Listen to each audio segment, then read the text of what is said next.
Hello everybody, Skyrain here, back again with another Diablo Immortal video. Now, as we are rapidly approaching the next difficulty into 1200 Paragon, thought I'd put this video out there at least one more time here. Let's get to it with talking about the bracelets. These are what you want to focus on from going into Inferno 4 for the first time, and from there on up. From Inferno 4 up, this is the plan, the best plan to put in place for yourselves. Craft your bracelets. Get the ones you want for the set that you use the most in all of your builds. The bracelets are the hardest to obtain. The drop rate is absolutely trash on the bracelets, so you're obviously going to be way better off crafting with your wisps the bracelets. Now, if you don't have that many wisps, take what you can get, obviously, and if you get a 2-socket, then that's just how it goes. But if you have enough of a surplus built up and everything converted over from the previous difficulty into the next, then go for it and try to get, you know, your 3-socket bracelets, whatever you can. That's the major tip right there, and that's what I'm going to be doing from this point forward. In my case, as a wizard, my preference is Grace. The Angmet set also was my preference when it first was released, and even after the nerf, there's certain builds that still works pretty damn well on. And I'm glad they nerfed it for, you know, the stupid repetitive, like, cycling of dots until you're dead kind of thing. That was just dumb. So I'm happy for that nerf, but it still works for what it does, and it still works pretty well, so I still use it on certain builds as well.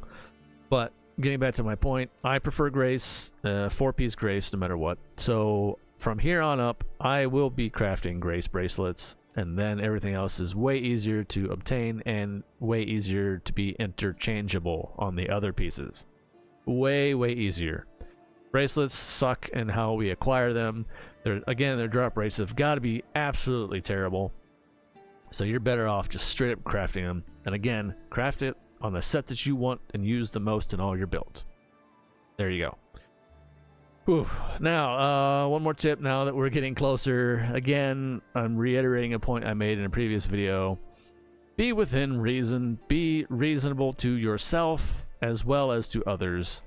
And your combat rating when approaching, you know, trying to pre-farm the next difficulty up in your set pieces. I am clear of the baseline in this case of the baseline for Inferno 5 dungeons is 31,500. I'm good to go. Be within at least no more than 500 under. So let's say 31 flat in this case, I guess.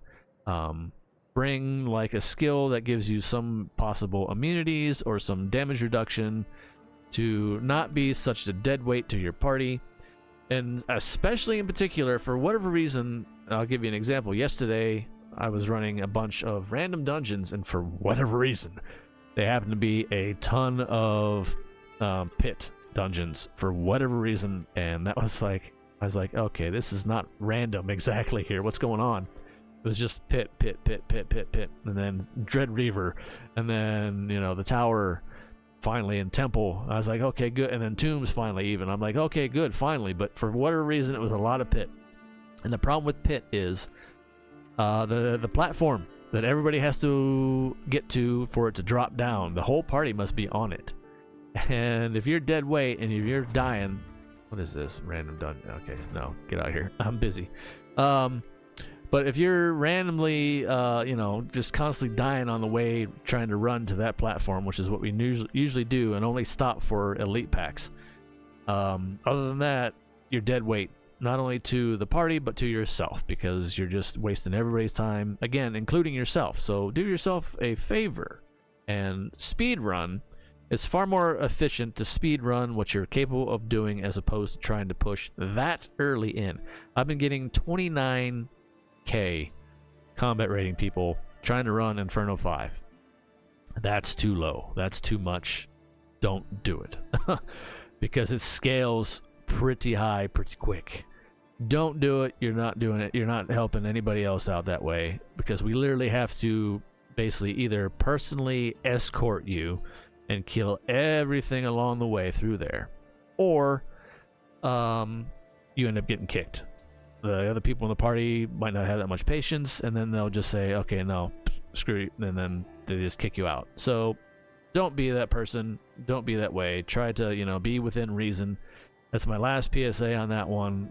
I keep bringing it up again, unfortunately, because we're getting closer, and it's rearing its ugly head more so by the day, unfortunately. And I'm like, I wish people would kind of take this to heart a little bit better. But anyway, that's what I gotta say on that. Again, reiterating the point from this video mostly, though, is focus on crafting your bracelets up before going to the next difficulty. Like I said, this applies from going from Inferno 3 into the Inferno 4, 5, and 6.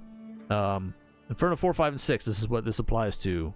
Pre-farm stuff, every one of those difficulties, that's the plan. Stick to the bracelets first, craft the sets you want, and use the most in all your builds.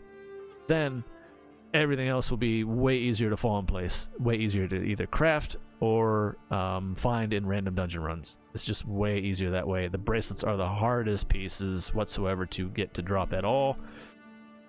Yeah, there you go. Hope you guys are staying safe out there as always in this world on fire.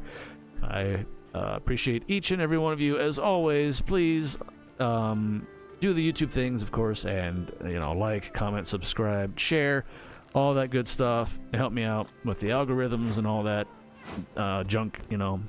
It is a thing, and that's just how it is. So I gotta say it, I guess, in my piece here at the end. But anyway, until next time, everybody, take care of yourselves, stay safe as always.